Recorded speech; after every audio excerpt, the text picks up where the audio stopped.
my name's Caitlin. I'm Zach, and I'm sick. He doesn't have coronavirus, don't worry. Today we are in Glasgow, Scotland, and we're doing an excursion. Friendly reminder to take the steps to avoid the crowds. So last night around 2 a.m. one of the crew members got evacuated. There was a helicopter that landed, and then some of the floors got evacuated too, and just in case the helicopter like hit the side of it or something. Anyways, I hope the crew member's alright. We don't know what happened, but we know it was a crew member and they were evacuated by helicopter. I woke up, I was like, what is shaking the ship so much that it woke me up through my sleep? It's like 2 a.m. like I said. So anyways, just wanted to mention that. I hope they're alright. So it's clearing off just in time for us to leave, like I said earlier. We're at the buffet now because we're starved. I got some hot chocolate from the drink fountain over there, and then I've got chocolate chips. I'm gonna dip the chocolate chips in hot chocolate.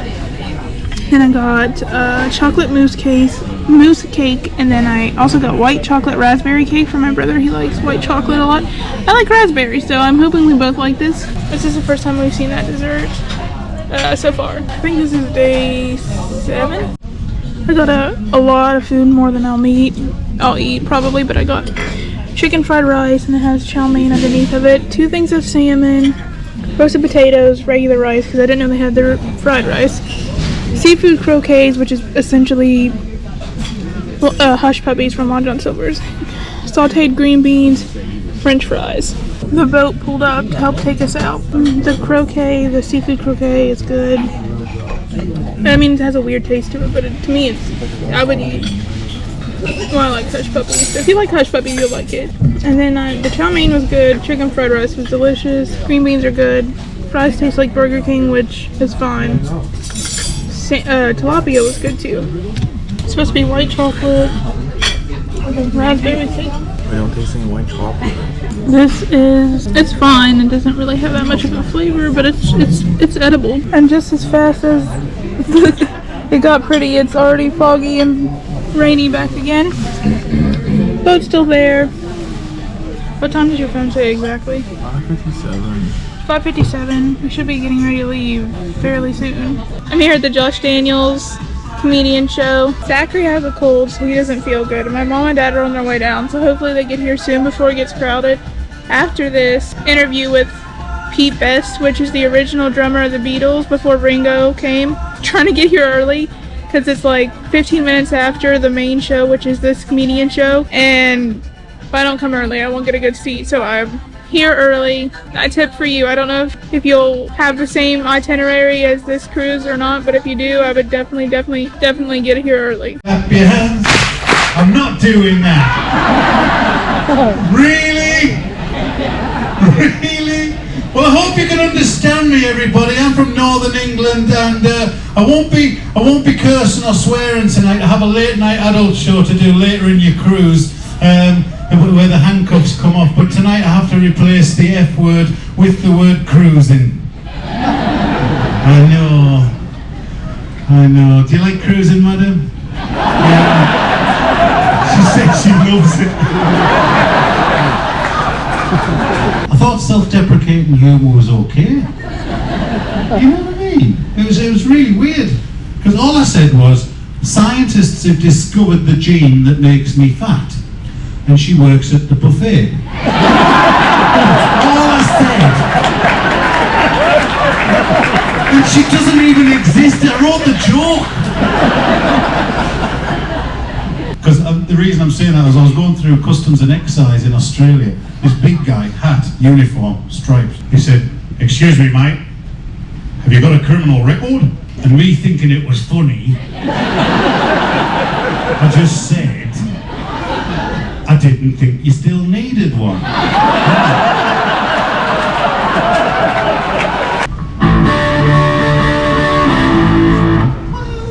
Why do rock stars always look as if they've had an argument with the microphone? Have you not noticed that?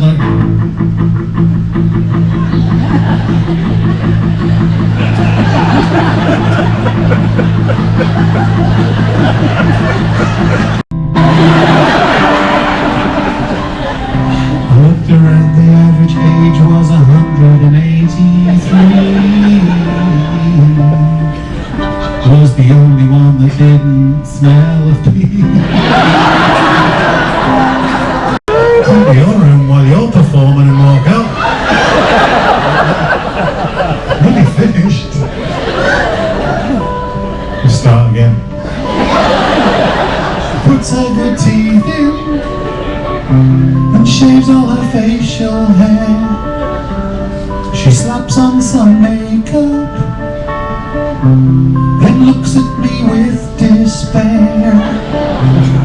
And then she'll ask me. This meeting was really good. Now we're here to see Pete Best.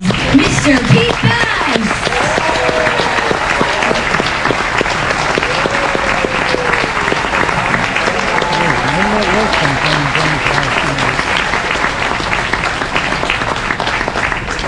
He's so cute. So right here. That's my reward.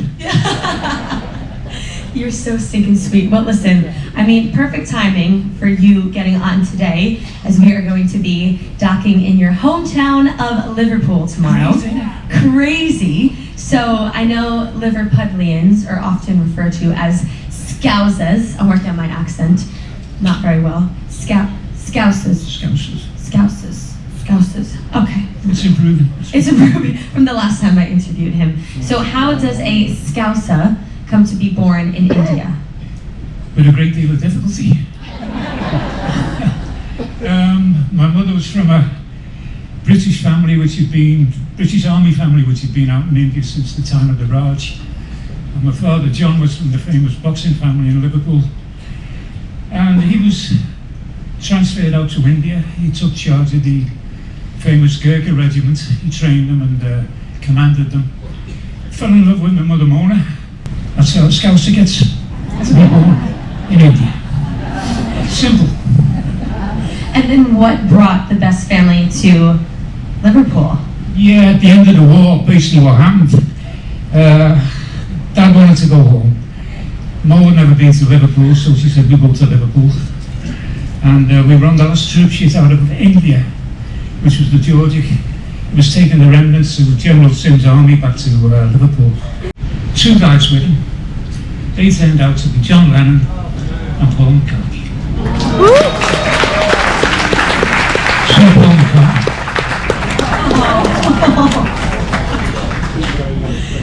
And Mo put the deal to them.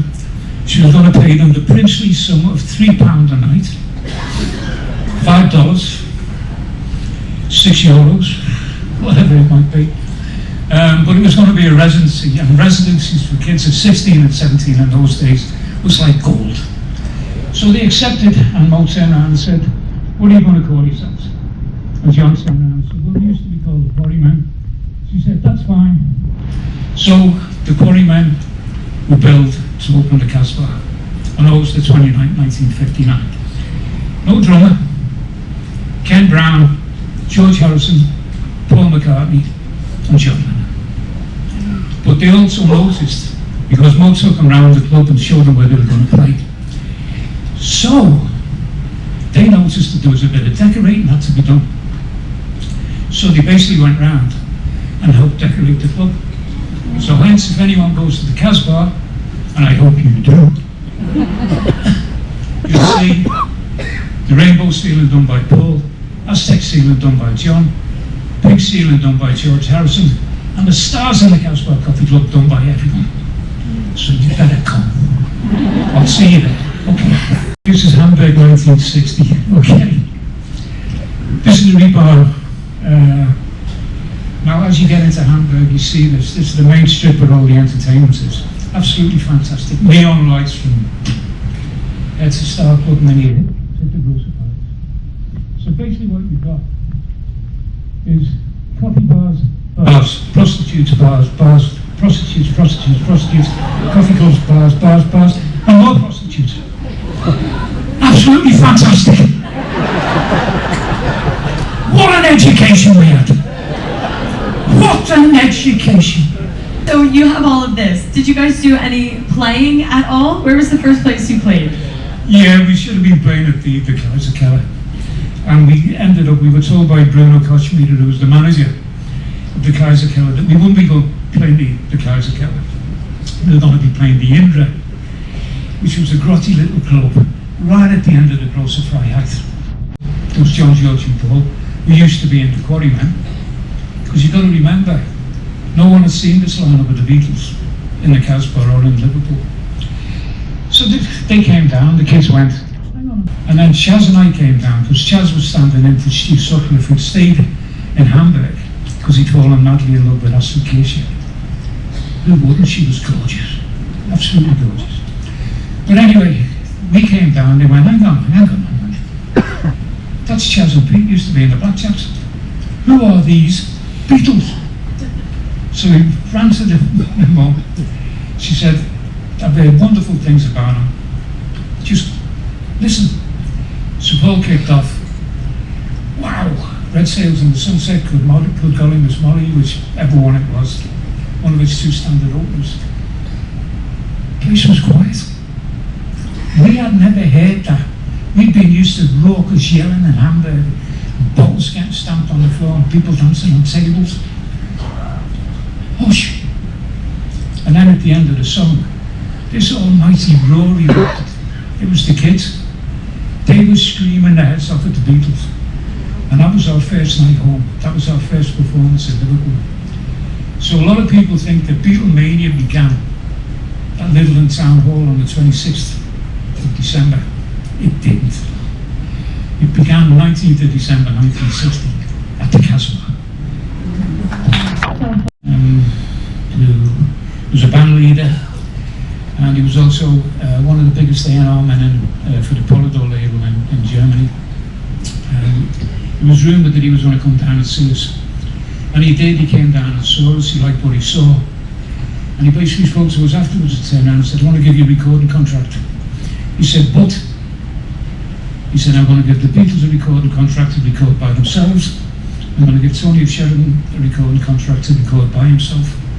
But I want you both to play with one another. So we turned around and said, sounds fine. We did. We went to the recording session, which we thought was going to be in a fantastic Polydor studio. It wasn't. It was in a school hall with a mobile recording equipment, the Albert Decker Hall or something like that. And now we're talking about June 61, May 61. And we recorded My Bonnie, Incy Sweet, Cry for a Shadow. You know, the names are out there, and it was those numbers that we recorded initially with the Polydor label, which caused a lot of interest back home in Liverpool. I was just going to say, because now you're the first recording artist to have made it from Liverpool. So what was the response like back home? Were you guys receiving it when you were in Hamburg? Yeah, of course, you know, we write home, we've got a recording contract. But it was good because what the promoters and ourselves as well, what they can now turn around and say was, okay, you know, Beatles, German recording stars, right? So it was something we could add to our title. And it worked well for us, you know, a lot of interest. So now the Beatles are Liverpool's #1 group, and you start to book some other venues. Tell us a little bit about that. Yeah, it was basically a case of, you know, word got out. And what was happening, that we started to play the Cabin by this time. And it was one of those, there's a picture of us at the Cabin, okay, still in our leathers. Wow. Anyone who's been to the Cabin, that's the old backdrop, that's the old Cabin before the new Cabin got built after the old one was knocked down by Liverpool Council, but that's their bloody problem anyway. Pete Best just complimented me, you guys. The other thing I want to tell you is you've been a wonderful audience. Thank you for coming out tonight. So we just got back from the Pete Best and the comedian show. They were both really good. Pete Best I'm so glad I went and saw that. It's just really sad, the ending that it had and how he wasn't in for I don't know, it's just sad. He got really gypped in that way, in my opinion. He still talks highly of everybody, almost everybody except for the manager and Ringo. But anyways, thank you so much for watching. We will be in Liverpool tomorrow, so if you want to see more Beatles stuff, make sure to subscribe and we'll see you in our next one. Bye!